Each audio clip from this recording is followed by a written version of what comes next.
ඇත්තටම අපි ඕනි දෙයක් Google Facebook වගේ හොයලා බලනවා. මම ජීවිතේදී ගොඩක් දේවල් ඉගෙන ගන්න try කරනවා පොතක් කියවලා. ඇවිදින එකක් ගැන පොතක් කියවුවට ඇවිදලා බලන්න එපයි. ඒක කොහොමද කියන එක try කරලා බලන්න කියන දේත් එක්ක තමයි මම මෙහෙට එන්න ලොකු හේතුවක් උනේ. මගේ වයස 17ක් වුණාට මම කැමති ළමයෙක් කියන දේ මගේ ළඟ තියාගන්න. මට සැකයක් තිබ්බ හැම තැනකදීම මම ප්‍රශ්න අහන කෙනෙක්. ඒ කියන්නේ ඇයි අර කර විදිහට කරන්නේ? ඇයි මේ විදිහට ඇයි කියන ප්‍රශ්නේ මගේ ළඟ ගොඩක් වෙලාවට තිබ්බ ප්‍රශ්නයක්. ගිහි ජීවිතේදී අපි කාටවත් ගරු කරනවා කියන එක, කාගේ ළඟවත් ඔළුව නමනවා කියන එක ගොඩක් අඩුවෙන් කරන දෙයක්. ඕනි දෙයක් తాවකාලික වෙන්න පුළුවන්. මම සයන්ස් ස්ටුඩන්ට් කෙනෙක් වෙන්න එක తాවකාලික වෙන්න පුළුවන්. මං ගිහි කාලෙදී මැරිලා ගියොත්. අපි විශ්වාස කරන්නේ විද්‍යාව තමයි අංක එක. එතනින් එහාට මෙලෝ දෙයක් නෑ. අනිත් අය නිකන් ওই බොරුවට වැඳගෙන අරක් කරනවා මේක කරනවා.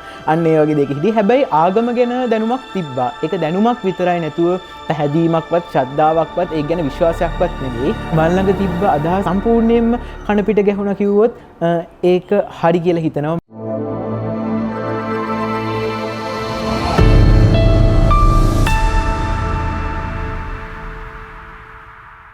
තෙරුවන් සරණ ප්‍රාර්ථනා කරන ඔබ සියලු දෙනාටම මගේ පැවිදි නාමය වැල්ලවායි නන්දසිරි. මගේ ගිහි කාලේ නාමය යසිරු නදීක.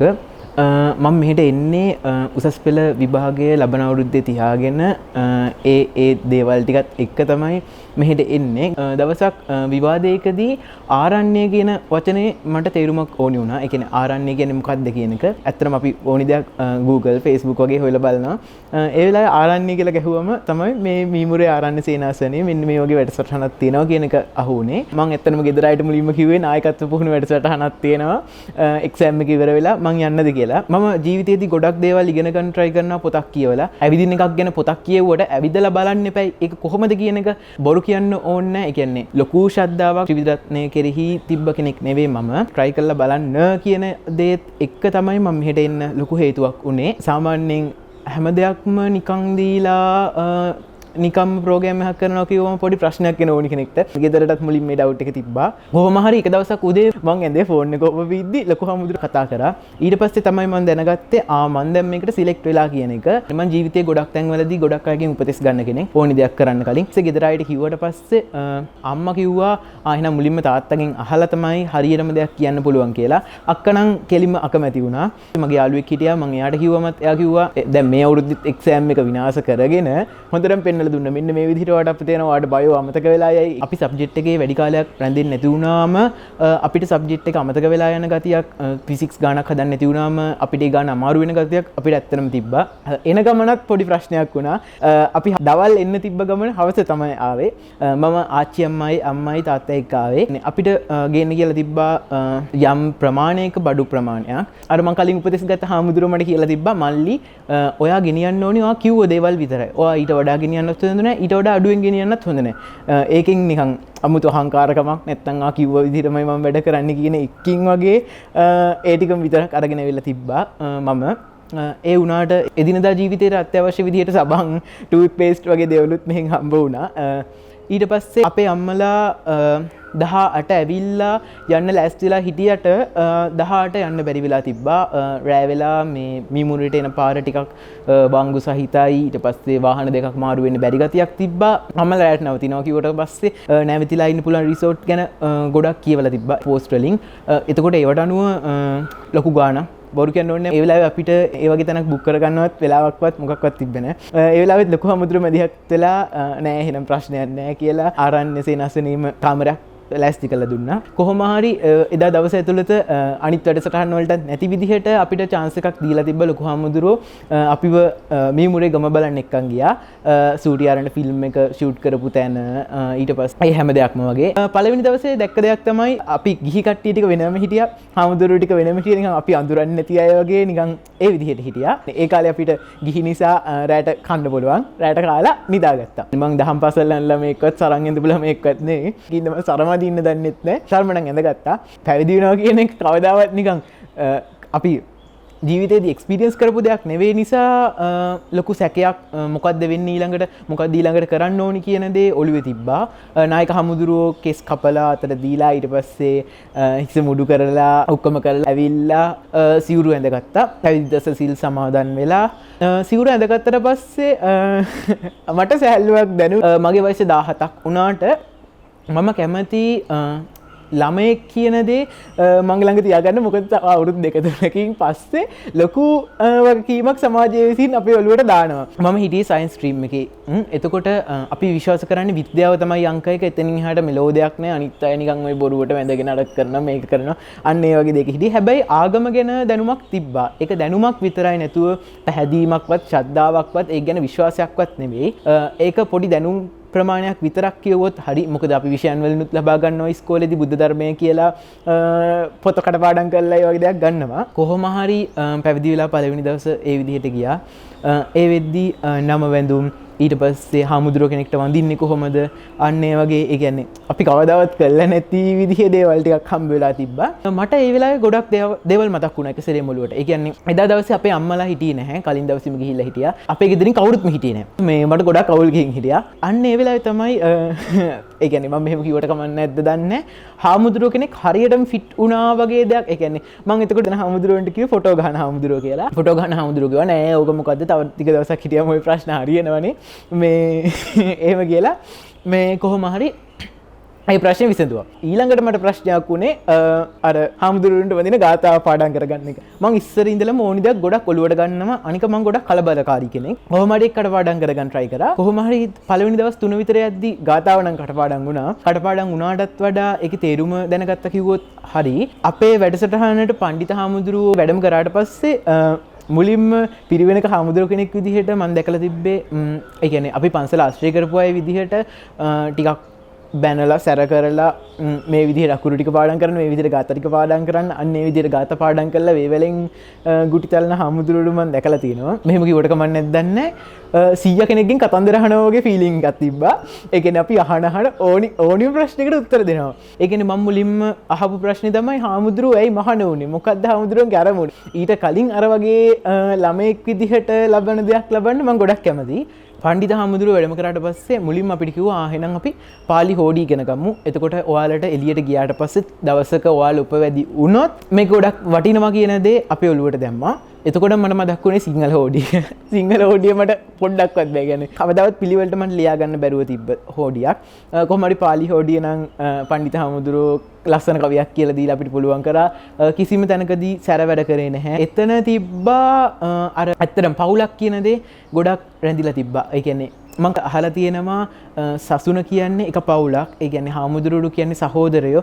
අන්න ඒ වගේ දෙයක්. මෙතනදී අපිට ගොඩක් වෙලාවට සැලකුම් ලැබුණේ ඔයා తాවකාලිකව නෙමේ පැවිදි වුණේ ජීවිතේ తాවකාලික දෙයක්. අන්න ඒ දේ අපේ ඔළුවට හොඳටම දැනුණා. ඒ කියන්නේ මේ මොහොතෙන් පස්සේ දේවල් ඕනි දෙයක් తాවකාලික වෙන්න පුළුවන්. මම සයන්ස් ස්ටුඩන්ට් කෙනෙක් වෙන්න එක తాවකාලික වෙන්න පුළුවන්. මං ගිහි කාලෙදී මැරිලා ගියොත්. ඊළඟ ප්‍රශ්නේ උනේ මෙහි සීතලේ මම මීමුරේ විල්ලා ටික දවසක් යද්දි මට ඒ කියන්නේ ඇඟට ටිකක් හරි මදි වුණා. මගේ අතේ කැක්කුමක් හැමල්ලලා පොඩි ප්‍රශ්න වගේක් වුණා. සීදාලේ ටිකක් ගාගෙන නිදාගද්දි රෑ 9:45ට විතර මම නිදාගෙන ඉද්දි හමුදුරුවෝ සමහරක් හදාගෙන ඇවිල්ලා එක සැරේම මට කතා කරලා මේ සමහරක් වළඳන්න කිව්වා. ඒ කියන්නේ මට ඒ කියන්නේ ඒ වගේ එක්ස්පීරියන්ස් එකක් ගොඩක් අඩුවෙන් ලැබෙන දෙයක්. මොකද මම එපා කිව්වොත් එපාම තමයි කියන්නේ. මට බෙහෙත් බොන්න බෑ. දැන් මම නිදා ගන්න ඕනි කිව්වොත් මං ගිහි කාලෙත් ඒ විදිහට නිදාගත්ත කෙනෙක් පාඩුවේ. ඒ කියන්නේ ආයි එතන ඉහට කවුරුත් හොයලා බලන්නේ නැහැ. අනිත් දේ තමයි මම ලොකු හමුදුරුවන්ව දැක්කේ තාත්තා කෙනෙක් වගේ. තාත්තා කෙනෙක්ට භාෂාවක් නැහැ. අපිත් එක්ක ගොඩක් ළඟින් ඇසුරු කරන්න හදවතටම දැනෙන්න ජීවත් වෙච්ච කෙනෙක්. මම සාමාන්‍ය ජීවිතේදී ගිහි ජීවිතේදී ආධ්‍යාත්මය කියන පැත්ත පැත්තකට කරලා තිබ්බීලා දැනුම පස්සේ කියන්නේ නොලෙජ් එක පස්සේ දුවපු කෙනෙක්. මෙහි ඇවිල්ලත් පඬිත හමුදුරුවෝගේ දේශනා වලට හරිය ආසයි. මෙහි භාවනා කරන්න නම් අම්මෝ වගේ හිටියා. මම ඒකට ලස්සන උදාහරණයක් ගන්න කැමතියි. අර තාත්තා කෙනෙක් ළමයෙක් ඇවිදින්න පුරුදු වෙද්දී දනගාගෙන ගිහිල්ලා ඇවිදින්න පුරුදු වෙද්දී අතෙන් අල්ලගෙන ඇවිදිනවා වගේ අපිව භාවනාවට ගත්තේ ඒ විදිහට. ඒ කියන්නේ නිකන් එක සැරේම ගිහින් ගඟට අතාරින්න නැතුව පොඩ්ඩ අපිට ඒ දේ උගන්වව කිව්වොත් හරි. මුහුද ගොඩක් ගැඹුරු දෙනා. පඬිත හමුදුරු කිව්ව කතාවක් මේක. අපිට එක දවසෙන් දවස් ගානකින් මුහුද ගැන තේරුම් ගන්න බෑ. හැබැයි මම දකින විදිහට ලොකු හමුදුරුවෝ මුහුද අස්සරම ගියපු කෙනෙක්. අපි හිටියේ මින් මැදුරක. එතකොට මුහුද අස්සේ තියෙන මුහුද ඉන්න මාළු జాති එක එක අයව දැක ගන්න පුළුවන්. හැබැයි ඒකෙන් ලොකු පැහැදිලි කිරීමක් දෙන්න පුළුවන් මුහුද අස්සේ ඒක එක්ස්පීරියන්ස් කරපු කෙනෙක්ට. මම ඒකට ගොඩක් ආස දෙයක් මම අර කලින් කිව්වා වගේම ගොඩක් ගරු කරන දෙයක්. අනිත් දේ තමයි මට සැකයක් තිබ්බ හැම තැනකදීම මම ප්‍රශ්න අහන කෙනෙක්. ඒ කියන්නේ ඇයි අර කර විදිහට කරන්නේ? ඇයි මේ විදිහට ඇයි කියන ප්‍රශ්නේ මගේ ළඟ ගොඩක් වෙලාවට තිබ්බ ප්‍රශ්නයක්. මම බටහිර දර්ශනයට ගොඩක් කැමති කෙනෙක්. බටහිර දර්ශන මැදේ ගැන ගොඩක් පොත් කියවපු කෙනෙක්. මම ගොඩක් බලව කම්පෙයාර් කරන්න. පණ්ඩිත හමුදුරුවෝ එක්කත් කම්පෙයාර් කරන්න මම try කරා. කියන්නේ පණ්ඩිත හමුදුරුවෝනේ බටහිර දර්ශනවාදයේත් මේක තියෙනවා. එතකොට බුද්ධ දර්ශනයේත් මෙන්න මේ දේම තියෙනවා. එතකොට මේ දෙකම එකක් නේද කියන එක. ඒ කියන්නේ මම හැම දෙයක්ම ප්‍රශ්න අහන්න බය නැතුව ප්‍රශ්න අහුවා වගේම කිසි අවුලක් නැතුව උත්තර හම්බ වුණා. හැම චරිතයක්ම එක සැරේම ඔළුවේ මවා ගන්න හොඳ නැහැ. අපි හැමෝටම කියන්න කතාවක් තියෙනවා. ඒ කතාව ඇස්සේ හැම දෙයක්ම තියෙනවා. ඒක නිසා එක සැරෙන්ම මිනිස්සෙක් දිහා බලපු ගමන් තීරණයක් ගන්න හොඳ නැහැ. අපිට කෙනෙක් ගැන ජජ් කරන්නත් බෑ. ඒ විදිහට ලොකු තද ඒ කියන්නේ ප්‍රෙෂර් එකක් නැතුව ලොකු පීඩනයක් නැතුව අපිට ලස්සනට ගමන යන්න ගොඩක් දේවල් ඇස්ති කරලා දුන්නා. අර මුලින්ම අපි ගම බලන්න යද්දී හාමුදුරුවෝරුයි අපි අතර තිබ්බ දුරස්කම එන්න පොඩ නැති වෙලා තිබ්බා. අනිත් දේ තමයි හාමුදුරුවෝ ළඟ තියෙන වැඩිහිටි ඒ කියන්නේ Tamanට වැඩිහිටි භික්ෂුව පැවිද්දෙන් කොච්චර වැඩිමල්ද එයාට කොච්චර ගරු කරනවද කියන එක. ගිහි ජීවිතේදී අපි කාටවත් ගරු කරනවා කියන එක කාගේ ළඟවත් ඔළුව නමනවා කියන එක ගොඩක් අඩුවෙන් කරන දෙයක්. ඒ කියන්නේ අපේ අහංකාරකම ගොඩක් මොළුවේ තියෙන දෙයක්. ඒ විදිහට ඒක වුණා. අනිත් දේ තමයි පිණ්ඩපාත චාරිකාව. ඒකටන් මට ගොඩක් විශේෂ වුණා. මොකද ඒ කියන්නේ අපි පිණ්ඩපාතේ වැඩලා අපිට දානේ පූජා කරපු අය මහපාරෙම දන ගහගෙන හමුදුරන්ට වැන්දා. මට හිතා ගන්න බැරි වුණා. ඒ කියන්නේ මොකටද මේ මිනිස්සු එයාලම උයලා ඊට පස්සේ එයාලම පූජා කරලා එයාලම අපිට වඳිනවා. ඒකත් මහපාරේ ඉඳලා පසුක පිටුවාගෙන වඳිනවා. ඒ ආරක්ෂා කරන සීලය නිසායි එයාලා වඳින්නේ. මොකද හැමෝටම සිල් ආරක්ෂා කරන්න ගොඩක් අමාරුයි ගිහි ජීවිතේදීත් ඒ වගේ කියන එක අපිට ඒ වෙද්දි ගොඩක් පැහැදිලි වෙලා තිබ්බ දෙයක්. මට හිතිච්ච දෙයක් මේක. අපි ඇවිදිද්දී ඒ කියන්නේ අපි පිණ්ඩපාත චාරිකාව ගිහිල්ලා එද්දී තාරපාරෙන් මෙහාට ගැලවිල්ලෝ මාරුවෙන් try කර හිටියා. ඒ උත්සාහයේදී මටත් හිතුණා ඒ කියන්නේ අපිත් ගැඩවිලෙක්ද නිකන් ජීවිතේ කොච්චර දිගයිද කියලා දන්නෙත් නැහැ. ඒ වුණාට අපි try කරන්නේ කොහොම හරි හා පැත්තට යන්න. කොහෙන් හරි එන වාහනයක් නිසා අපිත් ඇලිලා යයිද කියන එක තිබ්බා. මම ගිහි ජීවිතයේදී විවාදවලට සම්බන්ධ වෙන කෙනෙක්. එතකොට මම කිසිම සමාවක් නැතුව කෙලින්ම සංඝරත්නය කියන පොයින්ට් එකට ගොඩක්ම පහර ගහපු කෙනෙක්. විවාදවලදී අපේ කණ්ඩායම් වෙනුවෙන් උඩින්ම කතා කරලා විවාද දිනවන්න ඊට පස්සේ අනිත් පැත්තේ කරුණු බින්දින්න හොඳටම කතා කරපු කෙනෙක් විදිහට මට මෙතනට ආවම ඒ අදහස සම්පූර්ණයෙන්ම වෙනස් වෙලා ගියා. මම කියපු දෙයක් තමයි කන්න නැතුව මහාන වෙන කට්ටිය ඊට පස්සේ දෙමාපියන්ට හදාගන්න බැරුව මහාන වෙලා පස්සේ උපවැදි වෙලා එයාලා නිකන් අපෙන් කාලා පස්සේ එයාලා ගොඩක් හොඳ තැන්වල ඉන්නවා කියන එක. ඒ උනට මෙහෙට ආවම බලද්දි ගොඩක් අය තමන්ගේ ඩිග්‍රීස් අතෑරලා ගොඩක් දේවල් අතෑරලා නැති අය නෙවෙයි තියෙන අය තමයි හැම දෙයක්ම අතෑරලා ඇවිල්ලා මෙතන පැවිදි වෙලා ඉන්නේ කියන එක කන්ෆර්ම් වුණා. මල් ළඟ තිබ්බ අදහස සම්පූර්ණයෙන්ම කන පිට ගැහුණා කිව්වොත් ඒක හරි කියලා හිතනවා. ඒ විදිහට ගොඩක් දේවල් වෙනස් වුණා. ආගමක් විදිහට නැතුව ඒක ලයිෆ් එකට කොහොමද ඇප්ලයි කරගන්නේ කියන එක ගොඩක්ම හම්බ වෙච්ච දෙයක් මේ වැඩසටහනෙන්. ඒ වගේම අපි වත් ගැන ඉගෙන ගත්තා. ගිලන්පස එකක් හරියටම බුද්ධ පූජාවට හදන්නේ කොහොමද? ඊට පස්සේ උදෑසන දාණයෙන් පස්සේ අපේ දානශාලාව කොහොමද පිරිසිදු වෙන්නේ? අපි පාවිච්චි කරපු නිසාදයක් අපිරිසිදු වෙනවා කියන එකත් අපි ගොඩක් තැන්වලදී ඉගෙන ගත්තා. මොකද පණ්ඩිත හාමුදුරුවෝ කියලා දුන්න අපිට සමහර වෙලාවට අපිට මේ විදිහට ඇවිල්ලා පොඩි කාලයක් ඉඳලා තේරුම් ගන්න දෙයට වඩා ගොඩක් කල් ඉඳලා ඒකේ රහ හොඳටම දන්න කෙනෙක් ඒක වෙනස්ම දෙයක් කියන එක.